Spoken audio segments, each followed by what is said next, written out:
Again, thank you for being here. My name is Vanessa, and I'm so excited to talk to you all about cultivating psychological well-being and self-care through journaling. Today, we'll talk about what journaling is, the benefits of it, and also present a few tips that you can use to help you get started.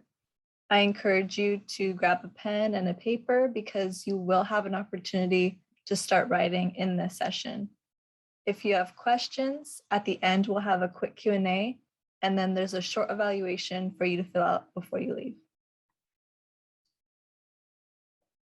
So what is journaling? Journaling is an opportunity for you to privately reflect on your thoughts and experiences. It's a space for you to explore your beliefs and perspectives without fear of judgment, because again, this is a private experience.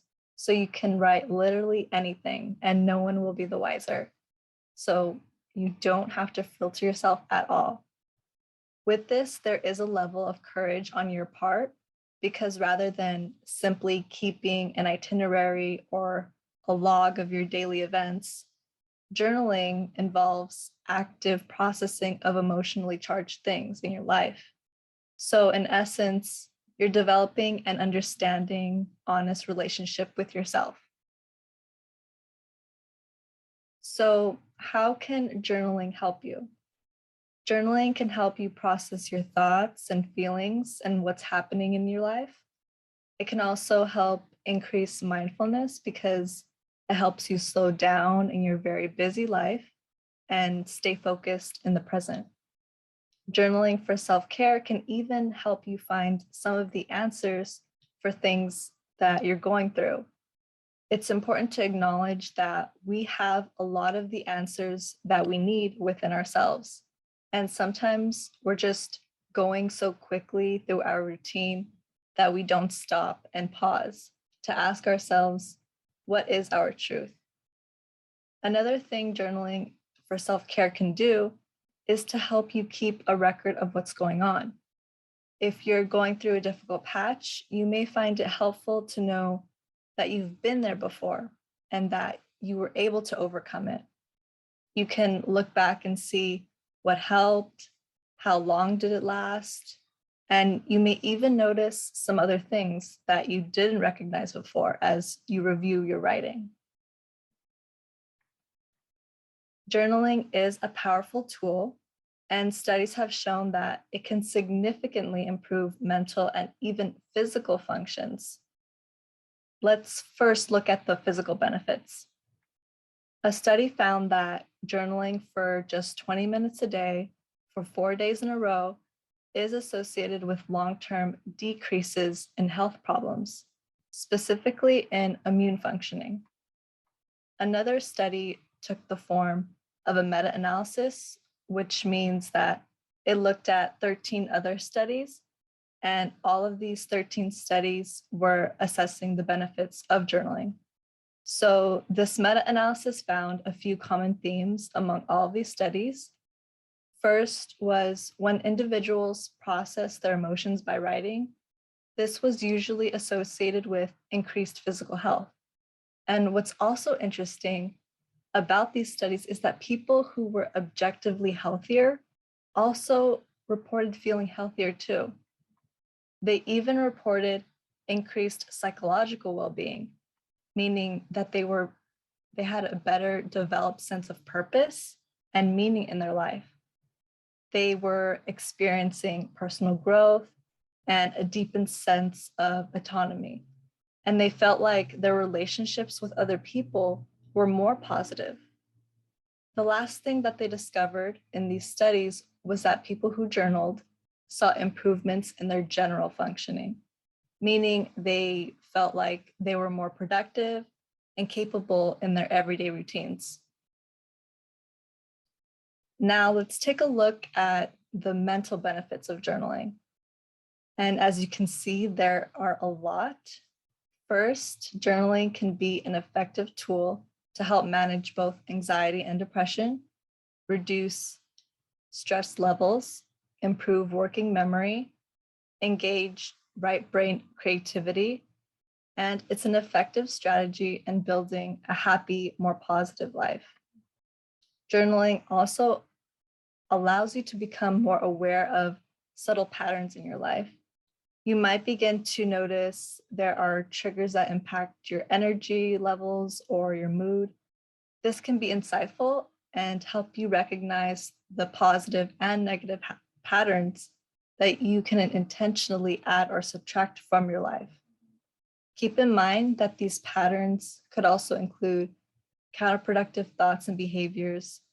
So once you identify those counterproductive beliefs and behaviors through journaling, the next step is to reframe them into perspectives that serve you. These healthier thought processes create a meaningful, functional, and personal narrative about your life. Journaling also helps you to reduce intrusive and avoidant thoughts. The reason for this is because oftentimes when we experience anxiety, we then avoid whatever it is that we're anxious about because we're anxious about it. But this is counterproductive because it just means we'll be worried about it for longer time. By proactively choosing to face our fear and process our emotions through journaling, we're avoiding experiencing all of that negative emotion. And lastly, journaling is a great way to develop your self-identity. Writing about your emotions helps you build your introspective skills. Introspection further develops your self-identity because you're giving yourself a space to explore your mind, your personality, your beliefs, everything. So as you can see from this very long list, journaling can help improve your quality of life in a wide variety of ways. Now you may be wondering, how can you maximize the benefits of journaling? And I have a few tips for you. Like with many wellness habits, consistency is key. You may find that writing 10 minutes most of the days of the week is more effective than writing just 2 hours once a week. You can journal daily. However, if you struggle to make it part of your routine, then I recommend starting small with journaling once a week, but then increase it to twice a week and continue to increase the days per week until you feel comfortable writing at least 3 to 4 times a week. I also recommend you physically write in a journal rather than typing it on your phone or a computer because writing actually activates the brain, leading to better information retention and allows for more creativity. That being said, when you are journaling, remember that you are doing this for you. So it's really important to journal in whatever way makes you feel most comfortable and productive for you. And remember to be gentle with yourself. Give yourself time to reflect on what you've written and process it. Lastly, again, don't filter yourself. If you are concerned about someone reading what you wrote, you can always throw it away. That way you can be more comfortable with being completely honest, especially with your emotions. A goal of journaling is to identify and process a full range of emotions. In our society, emotions are labeled with really broad brushstrokes. So you may hear people say, I'm happy or I'm mad. While these labels may be accurate on some level, there are lots of very specific emotions that we experience. This wheel of emotions was created by Robert Plutchik in 1980, and over time it's been modified to recognizing the various degrees of our feelings. Notice how the more specific emotions stem from broader ones. Learning to use more accurate, precise language when identifying emotions helps you learn to be more self-aware and introspective. It's empowering to discover your underlying emotions and to be able to label them because you'll feel more in control of your mind, and it helps you to be less reactive. If you would like to have this wheel of emotions with you while you're writing, you can download it from the chat box, And we will also be emailing you this presentation for you to refer back to. There are a few ways to approach journaling, and I'll cover a couple now. One of the ways is using stream of consciousness or a mind dump. There's only 2 steps to this. Step 1 is to set a timer for however long you'd like. Most people set it for 7 to 20 minutes. Step 2 is to write about anything, and don't stop writing until the timer goes off.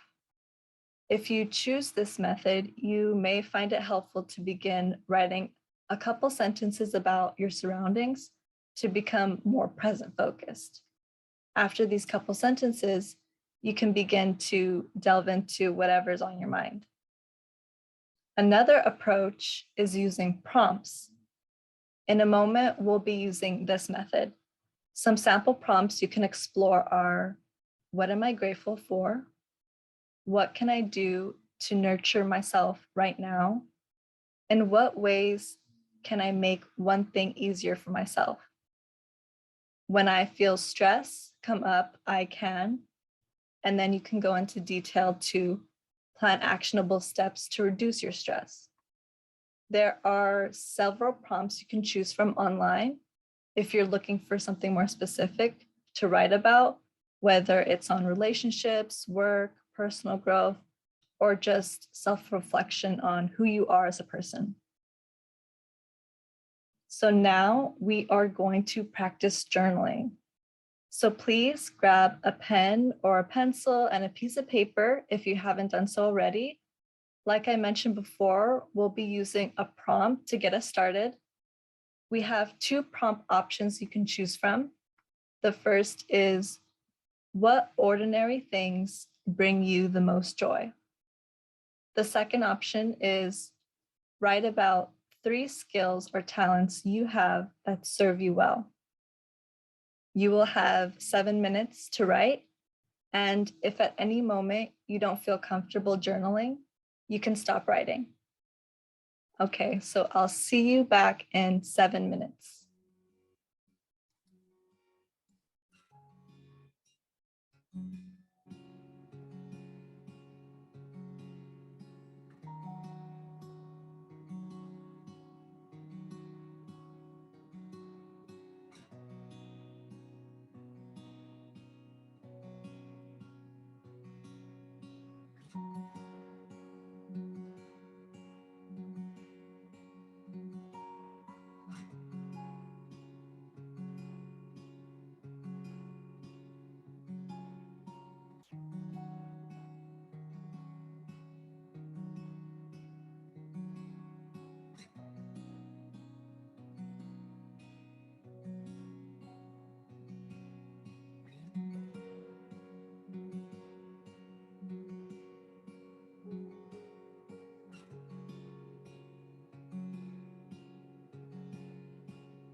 have about 30 more seconds to wrap up your thoughts.